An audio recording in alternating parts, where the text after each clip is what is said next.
It's Friday. So you guys get a couple days off from class and get to hang out, visit with your friends. We have a couple things upcoming, housekeeping wise. Next Friday is what? The quiz. Right, next Friday is the quiz, a week from today. Chapters 1 and 2. Okay. We should finish up 2 today, I think. We'll talk about that and get close anyway. And then we'll pick up the next lecture set on Monday and move on. And that way you guys will be studying, so we'll be working on chapters 2 and 3. With a little bit of content from 2 in the next lecture set. But I have added an assignment at least to one section, not this one. But it will be up in yours. I have to type it in by hand like I've been doing for the laboratory quizzes. Because they haven't been copying and pasting, which has been frustrating. But they supposedly worked on it, and it says it did it, but it didn't show up in your section. I literally just finished it about 5 minutes ago. So anyway, but the assignment is actually on the periodic table. There's a paper copy of it. If you scroll down in handouts, you can get to at least there's 10 questions in the paper copy. I cut it to 9 questions for the electronic assignment. I want you to complete the electronic assignment. And I redid it. I made it mostly multiple choice. There's one true, false, and one short answer question that I want you to do. But the assignment is actually on the periodic table, okay? And it's based on a reading, and that reading, the link to it is attached in the assignment, but it also is down in handouts, and I'll open that for just a second, because I want you to see that. And so this assignment is an old general education assignment that we built as a department, and I still think that there's enough quality information in it that I continue to use it even though we're not required to anymore. Does that make sense?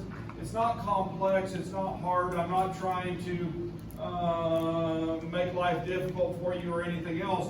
It's the historical perspective from the person who first authored the periodic table that was accepted by science. Okay, so it's his discussion of the elements in the periodic table. So this is an excerpt from a larger work, and it's the relationship between the properties and atomic weights of elements. And so he was the scientist who first arranged that periodic table in an organization much like we use today. Okay, so his name is Dmitri Mendeleev, and so I think that it's a wonderful read. And then the questions are just to encourage that reading, but you have to go beyond the reading. All the answers aren't in this paper, right? So you can use your textbook or outside resources, because, I mean, I ask questions like, how, this is his periodic table, how is it organized? And then the next question is, how is the modern periodic table organized? And so you have to synthesize some data there to answer those questions. Does that make sense? So an understanding of that, I think, is very important in how that's shifted over time. Okay? And so I keep the assignment, even though, like I said, I'm not required to teach this anymore. I think it's very educational. It's on the shoulders of giants story here again, right? So this is the most powerful tool in chemistry, so a little history of it is nice, I think. And so then this will be pretty much the end of all of our history lessons, right? We'll do a little bit more, but we're going to move forward in time to modern day and do science. Okay, cool? All right. About 8 pages. A lot of it in tables, those types of things, but very readable. And I love the phrasing and those types of things from the older literature. It's wonderful. Okay, so just let you know that. All right. Anything else? I'm still posting videos. I am getting some wonderful comments from strange people. So I finally figured out I've now muted those until I review them. I may turn them off completely, okay? Because it's really unacceptable what's being put up there. Does that make sense? So I've been catching it fairly quickly, but if you were ever to see something like that, that's not appropriate, and people shouldn't do that, right? I don't understand the world that we think that that's appropriate. So I'm not gonna be that young lady's boyfriend, I promise, okay, ever. If she watched the lecture, there's no way she'd wanna be my boyfriend, or girlfriend, right? Obviously, she didn't watch it. So, anyway, but I'm trying to correct that. I'm learning as I go. How are the lab videos? Those are the ones I'm most worried about. Are they good? Are they understandable? Clear? If there's any constructive feedback on those, I would accept that from you guys. If you just drop me an email or something like that, ways that I can improve that. Because this is a new adventure for me. So if you guys have some of that, I would love to hear from you, right? So, anyway. Any other housekeeping items? Any other housekeeping items? So, last time in lecture, we were beginning a mathematical adventure. We were starting with a question that was a weighted average question, right? And it really just becomes an exercise in algebra once you define it. Okay, does that make sense? And so we're given two fractions of Cl or chlorine is the way to go, and those two fractions are the 35 fraction, and that 35 fraction has an atomic mass of 34.96885, and the Cl37 has an atomic mass of 36.96590, and this would be AMU, or I always write grams per mole. That's my standard, unless I'm doing something milligrams per millimole or kilograms per kilomole, but it's grams per mole. Does that make sense? Yeah. And so we have those, and respectively, the natural atomic mass of chlorine is 35.453. Now, when I say that, where can we find that number 35.453? Where does it exist in this room other than on the screen? If I go to the periodic table, then I find 35.453. You guys with me? Yeah, and so the number 35.453 came from the two commonly occurring isotopes of chlorine, and this is asking what is the fraction of each of those. Okay, so we needed two equations, and the one equation was what? What did we do? The mass, weighted mass of 35.453 is equal to what?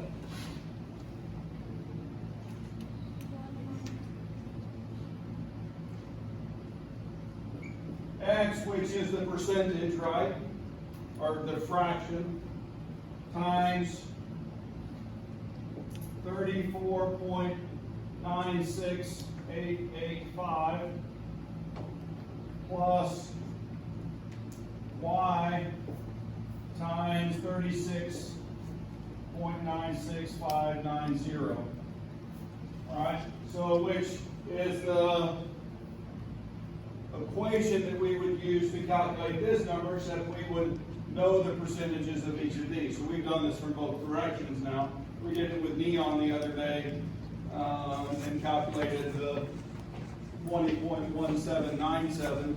So now we're using the same equation to instead go and figure out the percent abundance of each of those. Okay? But now I have two variables. When I have two variables, then what do I need to solve that? I need a second equation. And so we talked about the second equation, and we talked about that second equation being x plus y equals 1, right? Because they're the two pieces that make up the pie are x and y, and so the whole pie should be the summation of those. Or if I did it in percentages, right, instead of fraction, then what would it be? If I did it in percentages, x plus y would equal 100%, wouldn't it? Okay, so just could you do it that way? Yeah, you could solve it in that fashion also, right? It's a second equation, which is a true statement about the math that we're trying to complete. Why do I always like 1?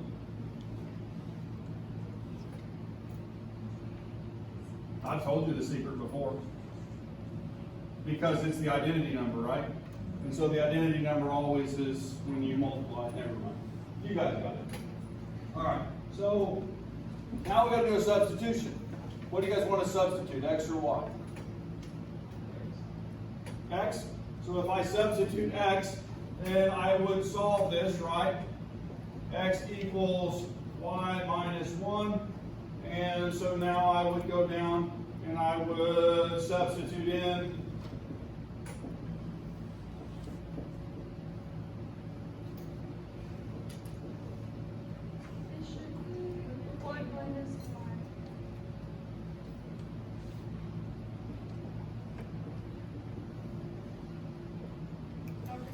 yeah. Shouldn't it be 1 minus y? Oh, I did write that backwards. I did.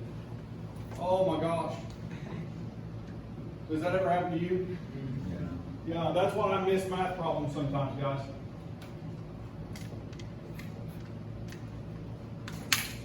I was just seeing if you were paying attention. How many times have you heard that delivered unbelievably, right? Yeah, they're lying. Or maybe it's sarcastic at that point, right? Yeah. All right, so I'll let you guys start solving the math, right? This is algebra. So what should you do first now that we're here?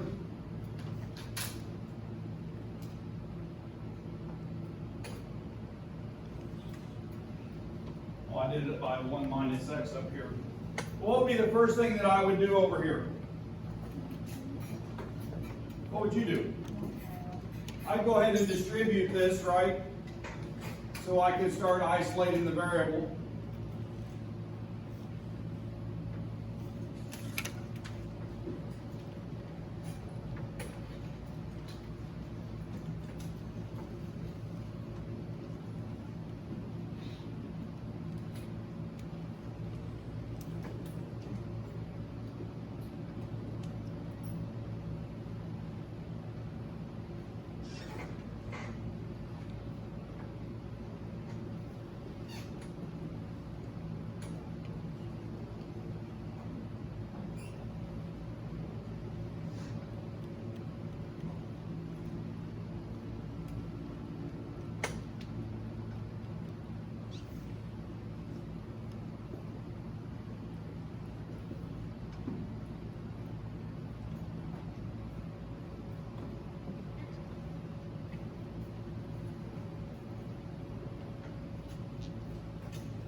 How am I doing? Look right? I believe there should be a negative in front of the. I can't hear you. I believe there should be a negative in front of the 34.9688.5 on the last one. Oh, right here. So did I drop the negative? Yeah. What's next? Evaluate both of those.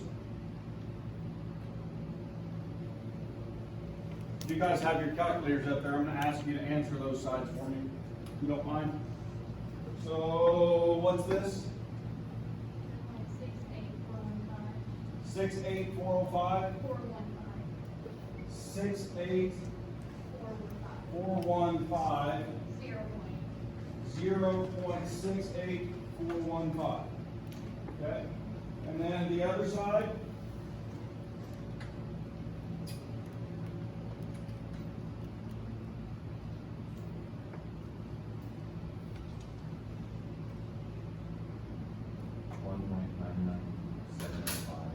$1.99705. Why? Then what? You got a negative sign or anything missing? No? So, yeah. Next would be to divide both sides by the 1.99705.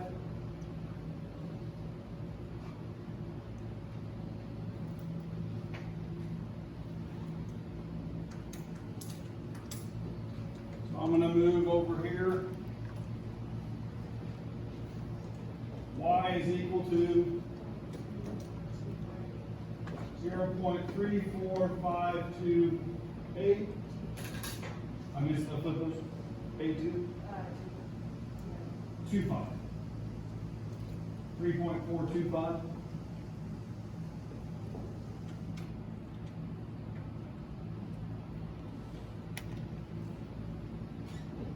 So x is equal to 1 minus 0.3425, and so x is equal to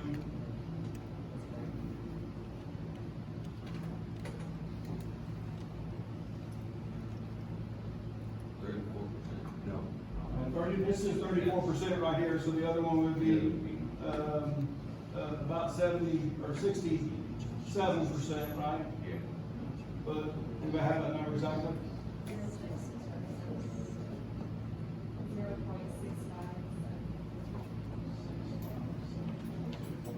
I'm not altogether, I can't roll out my head. I'm a calculator generate my answers with the calculator, I admit to it.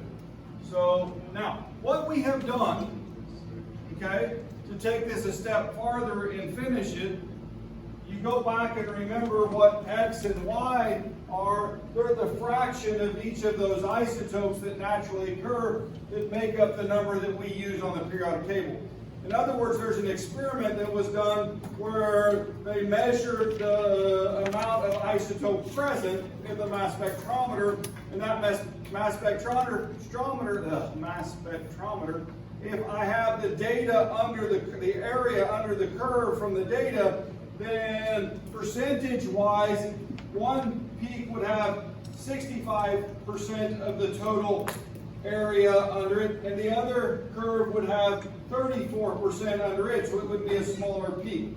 And so this is the mathematical relationship that would connect to that experiment. Cool? You guys with me? And so X and Y are those fractions. Now, I solved it on the board by substituting Y instead of X, and so you can see it done from that direction, but we should get absolutely the exact same answers, unless I did my math wrong. And I have it as 75% and 24.47, which is interesting. Yeah. Yeah. This one? Right here? Yeah. Yes. That's Yeah. right. So we just checked ourselves by going the other direction, right? So what's this number? 0.48. 0.48. 41? 415. And then, so if we move that relationship, that's going to change Y. And, yeah. What does Y solve for now? 0.24. I have it right up here, right? 0.2447. And then X is 0.7553. Now, I want to point something out right now. Okay? One of the reasons why I prefer paper tests over online tests is that when you guys do this work and there's a calculator error, right? and it's propagated through, if I can see that you've done all the steps correctly, and the only thing you did was punch the calculator wrong, I'll give you full credit other than 1 point for the wrong answer. You guys with me?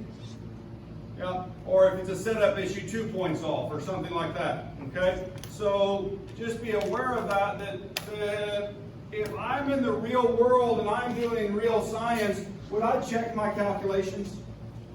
Or have somebody check them for me? Definitely before publication. Okay? So, because these types of mistakes are made. Now, I wasn't running the calculator, and there's no insult at all for anybody who pushes the wrong button. You guys with me? Or enters a number wrong, because you can see that I do it. Right? I'm not a perfectionist. I never have been. It's not a gift that God gave me. That is not one of my superpowers. Okay? So, mine are more the understanding of how to do it and to know I better check myself because I make mistakes. Cool? You guys with me? And does this also mean we should repeat the experiment at least 3 times? Realistically 4, so I could take a bad run and eliminate that using statistics? And the answer is always. Okay, so these are teaching moments in my life where we learn the value of knowing our weaknesses and strengths, and then by utilizing those to produce a good work. Okay, so just throwing that out there. You guys comfortable with this kind of math? Solve for X, multivariable. There'll be some problems like this throughout the course. Okay, so I'm telling you that these will reappear in different places. All right, there'll be the conversions and then math problems like this. All right. Generally early on I focus on single variables, but we'll add multiple variables as we add complexity. Okay, so but I want you to see that and how it's done, and we'll see it again. So 24% and 75%. All right. Questions or comments on this before I move on? We've got a complete gear shift right here.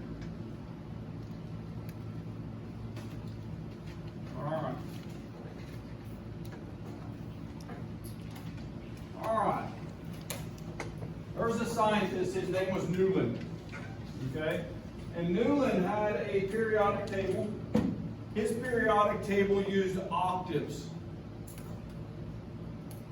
like musical octaves. And he says the elements should be arranged and that every 8th element has similar properties. And you say, well, what type of properties? Well, reacting ratios, for example. Reacting ratios with oxygen, that was one of the early experiments, and they could do electrolysis to find how much oxygen added, or vice versa. They would know how much went if I had the pure element and reacted it, and you could tell by a mass change. And so these experiments were being done regularly on the elements as they were discovered to classify them. And so Newland proposed his law of octaves, and it wasn't accepted. So just because you propose something in science doesn't mean that it's going to be accepted. You guys with me? But you should know about it because, well, it built into a later periodic table, and in fact, it probably influenced this scientist. Probably influenced because he was working in the same area, and people who work in the same area are familiar with others' work because we go present that at organization meetings and those types of things, even way back when, right? You guys with me?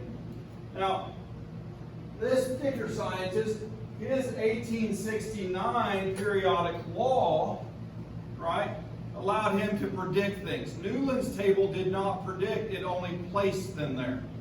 You guys with me? It placed the elements in a pattern, but it wasn't a tool. So Mendeleev comes along, and well, let's talk about how he did that. Now, I talked about this, I think it's Uncle Si reborn. Or maybe Uncle Si is Mendeleev reborn. Maybe I should have said it the other way around because he came fast. But God, seriously, right? It's a good look. Yeah. So, Mendeleev arranged his periodic table according to increasing atomic weights. All right? What do we do? How do we do our modern periodic table? It's not weights anymore. What is it? It's protons. So we put ours in increasing number of protons. Now, I want to talk about the importance of the change, because if we go, for example, if we did it by weight, and we did 127.6 to 126.9, then those would be out of order. You guys see that? I would have to flip them, though the chemical properties would put them in the position that they belong because of the reacting ratios with, for example, oxygen. If I react iodine with oxygen, how many oxygens and how many iodines? One oxygen and two iodines, right? You guys with me? That's the reacting ratio. And if I'm here, what would it be? Chlorine. It would be, or 1 and 1. Okay? So it would be a 1-to-1 ratio, and based on that. And then if I did the other experiment, for example, with chlorine, then it would be 1-to-2 and 1-to-1. Okay, you guys with me? So these ratios become important in understanding, well, where elements go in the periodic table. In fact, when Mendeleev was building his periodic table, then he built this, and there were some elements that haven't been discovered yet. Okay? And I always like to look at element number 32. And so if I'm looking by mass, about what is that element? It's about 70. And if you notice, then right here there's a blank spot for element number 68. Okay? In fact, he even named it. I think his name should have stuck, don't you? Because he named it ecosilicon. Right? And he proposed a new element, ecosilicon. Right? And so that ecosilicon, well, he predicted would have an atomic weight about 72, that it would be gray. It has a density of 5.5. Its formula with the oxide would be 2 oxygens to 1. Its density would be 4.7. Right? Its formula with chloride would be ESCl4, density 1.9. Now, I want you to go right next door. This is the actual element. Right? And so he predicted all of these properties of this element. I missed a little bit there, but I mean, he was basing it on the periodic trend, right? And those vary just a little bit.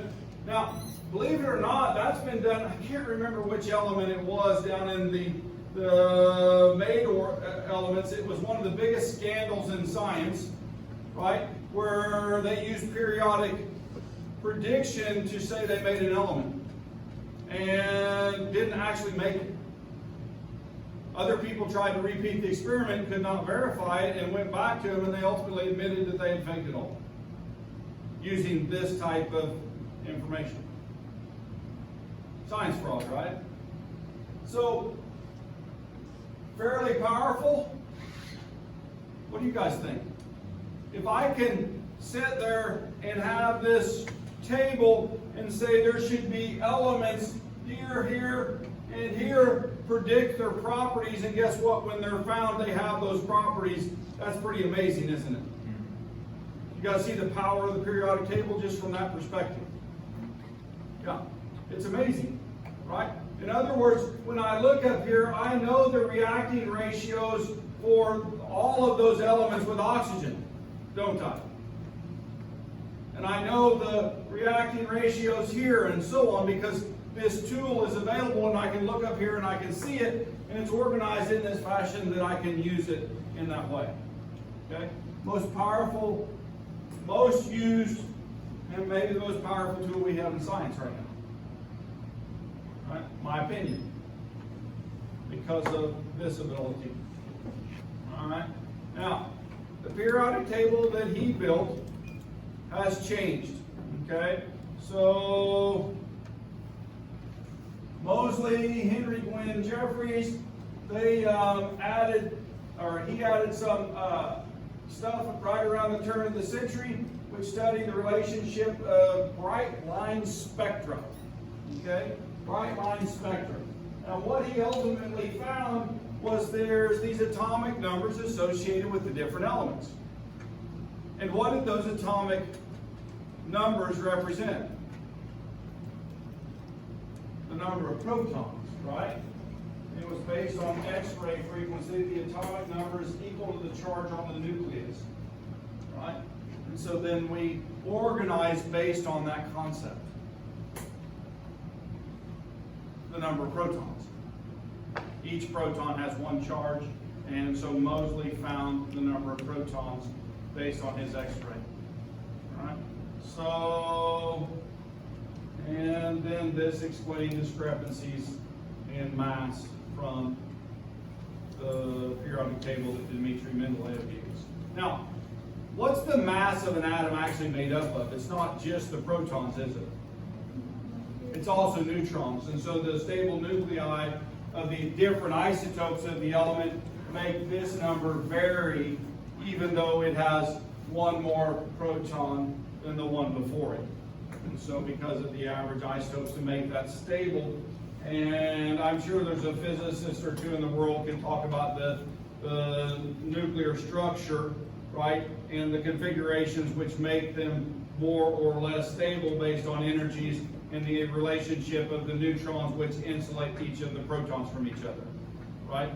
And so, much better than I ever could. I just know that it exists, and so anyway, as we said, it's arranged, the modern periodic table is arranged on atomic number. All right, here is the modern table. Now that does look a little bit different than this table, doesn't it? In fact, if you notice, then there's some elements even missing from this table, isn't there? Yeah, a whole bunch of them. And so as we become more understanding of the world and have knowledge of all the elements that we have on the modern table, then we fill this in, okay? And so if I'm looking, now I'm going to also teach you some proper language for the periodic table. And so, because I'm going to start talking about element families a lot. In fact, there's a lab question this week that actually asks you to use periodicity to pick another element which might work in your thermochromic compound scheme. Okay? And when we're talking about this, I want to talk about, you guys use copper and silver, right? And so, for something to behave and have the same reacting ratios as those, what element would you suggest would be most like them? Gold. And so gold is available and it fits in that same family. Well, in fact, that's one of the noble metals. There's actually a couple families that fit in that, and I would go all the way over to here. I kind of call that the noble metals right there. Okay? Now, when you say noble metals, why do we call them that? Because they don't like to give up their electrons. They're fairly stable. They work great in catalytic situations where I need a good catalyst. Rhodium, for example, is a wonderful catalyst. Platinum, palladium, nickel's commonly used in manufacturing because it's so inexpensive. And we're trying to get like iron to be used too, but the problem with iron is that iron oxidizes, doesn't it? And so a surface that oxidizes becomes non-reactive and doesn't work well like those other metals do because their surface stays clean. You guys with me? Now, if I move over to this part of the periodic table and I pick on the noble gases, well, why are they called the noble gases? Do they all have some commonality?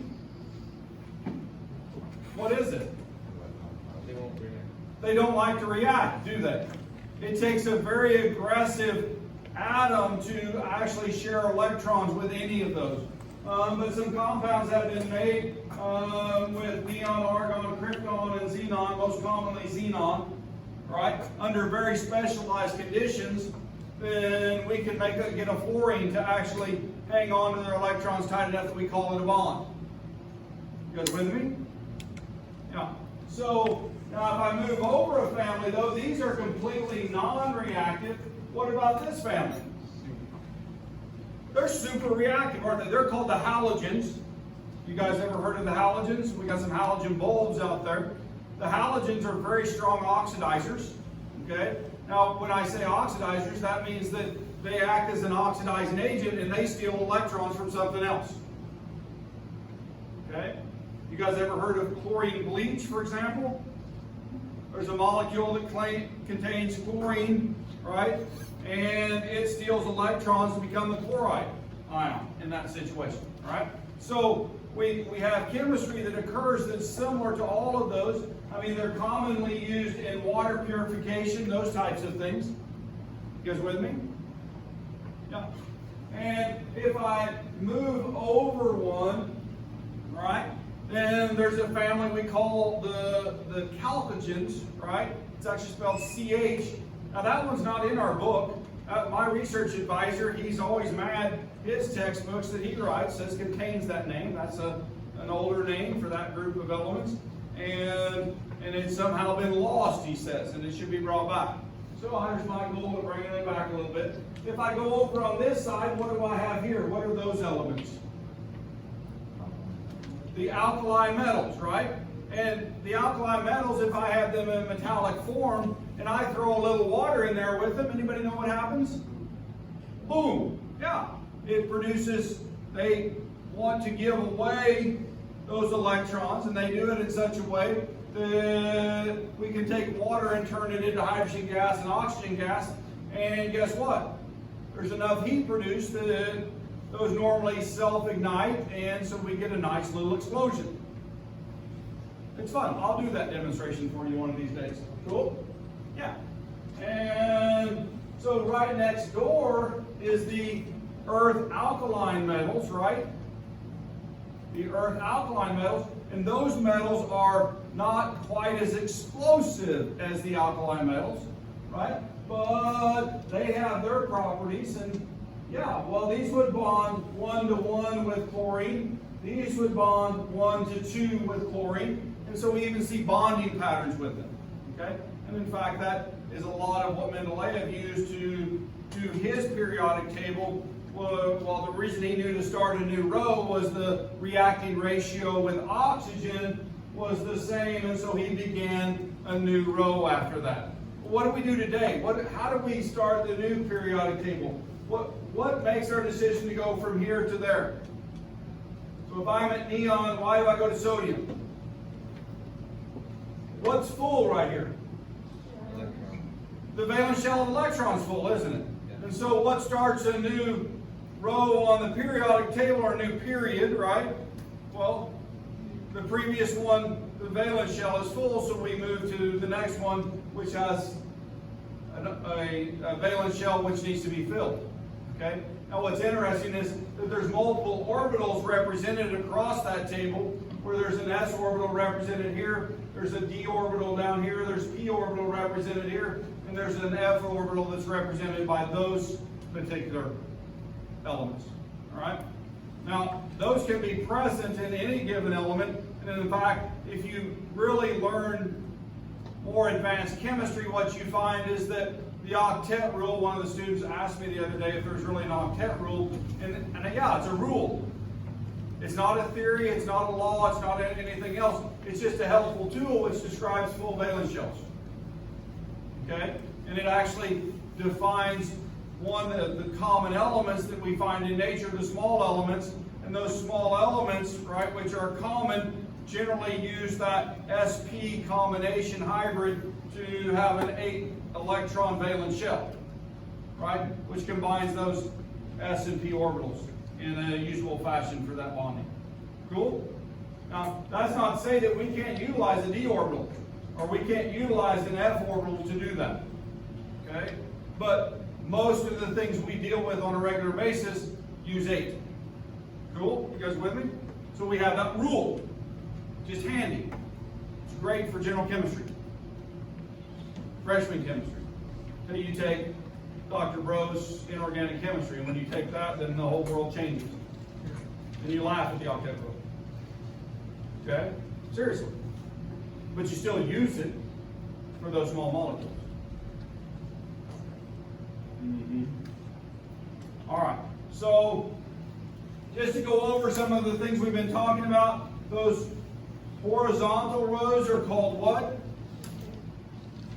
Periods. Okay? They're called periods. Now, there's something else that's really cool about the periodic table. And most people, they have never had the exposure.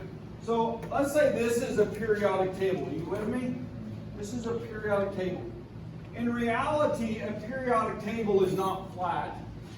In fact, if I take those lanthanides and actinides, they actually belong right there. You guys see the hole they go in? And this thing is much wider. Now, the reason we don't make it much wider is the poster would be too wide, right, to fit in that spot. Or if you're looking at your textbook periodic table, it wouldn't fit in the front cover of a textbook, right? Because everybody needs a periodic table in their textbook.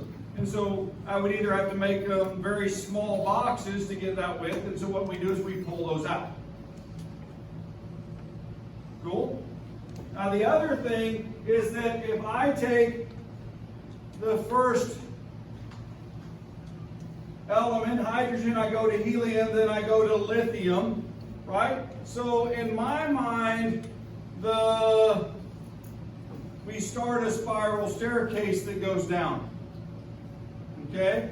The element that's connected to neon is sodium, right? And then I come right on across to argon, and then the element that's connected to that is the next period, the potassium. So it doesn't really start over again, it just continues going down. Okay? We just fill valence shells at each level. It's like you made it to the floor, right? So the noble gas out here is the plateau that you end up on. Right? Now, the reason that's important is when we start looking at these things and we talk about bonding and we talk about fluorine. Fluorine wants one more electron to have a valence shell like neon, right? Or if I go to sodium, sodium wants to give away one electron to have a valence shell like neon. To have 10 electrons total, 8 in the valence shell. Wait a minute, what's 8 again? The octet rule, right? 10 total electrons, 2 in the inner shell, the s orbital, 8 in the sp that's outside of that. Okay? Now, I'm using lettering, I'm talking chemistry right now, right? I mean, unless you did a little bit of quantum mechanics and orbitals in high school, then those letters mean nothing to you. Okay? So we'll get those and we'll bring them back in and we'll learn what S and P and D and F are to a little higher level. But we give you so little in general chemistry that it's not practical in my opinion. We're only introducing the language. Right now, if you happen to go in our lounge, Gabby, one of our student workers, is taking PChem, and she put the wave equation on the board the other day, right? It's an integral which represents the energies. And to do a complete wave equation for one molecule, you need those operators which define things like which orbital, which spin, which, and all of those things are the things we learn in general chemistry, but you don't learn how to apply them. Does that make sense? So we're just working on language. Sometimes I think it's a waste of time in general chemistry. I'm going to be honest with you. But if you go on and take more chemistry, you can't live without them, right? Because it provides a full understanding of what's going on. All right. Family. Oh, group and family, right? I like to use the word family. Our textbook uses the word group, a group of elements. But I'm more of a family person. Does that make sense? So family, well, you guys know that your brothers and sisters aren't exactly like you, but do they have some of the same tendencies? Yeah, they have some of the same features, and maybe one more looks like mom, the other one more looks like dad, but yeah. Well, I think molecules are the same way to me. And so I look at them, I know they don't have personalities, I know they don't have those types of things, but it's fun to put them on there, okay? And so that's just like I always call fluorine the bully, right? It's the bully of the periodic table. It will steal electrons from anybody else, all right? Or just about. All right. So all of these names, did I miss any when I walked through those? When I walked through, did I miss the alkaline metals, earth alkaline metals, the halogens, or the halogens, or the noble gases? I probably didn't mention the transition metals. All right, so those elements right there to right there, and then all of those elements down there. Okay, now that's well, I should actually define the main group. Okay, because that's not even on the board, but the main group is these metals over here and these elements on this side. All right, everything from here on the inside is the transition, right? From one main group to the other main group. But now in reality, the main groups are connected on the backside, aren't they? And so they actually sit beside each other based on my definition. And so those main group elements show. And so these are main group metals down here, main group metals right here. What about the line that goes right down through here? What's above that line? Non-metals. What's below that line? Semiconductors are on the line, is what I always say, right? And then below that are, what are below the semiconductors? Metals. And what part of the periodic table are they in? Main group, right? The ones below those semiconductors. And so anyway, so if we start talking about semiconductors, in my mind, boron fits in that silicon, germanium, arsenic, phosphorus, yeah, it's kind of like on that edge, right? It may be a little bit more non-metal, but, and so on. And so there's a group of elements down through there. If you miss by one, I'm all right with that. Because things are, as I move farther away, becoming more non-metal or more metal as I move away from that middle line, okay? And so all of those would have some value there. What about the lanthanide and actinide series? Can you guys identify those? Down here, that's lanthanum, that's actinium, and so those are the lanthanide and actinide series. Okay. And we've just gone over the types of elements: metals, non-metals, and metalloids, semi-metals, semiconductors. That's another word that's used often.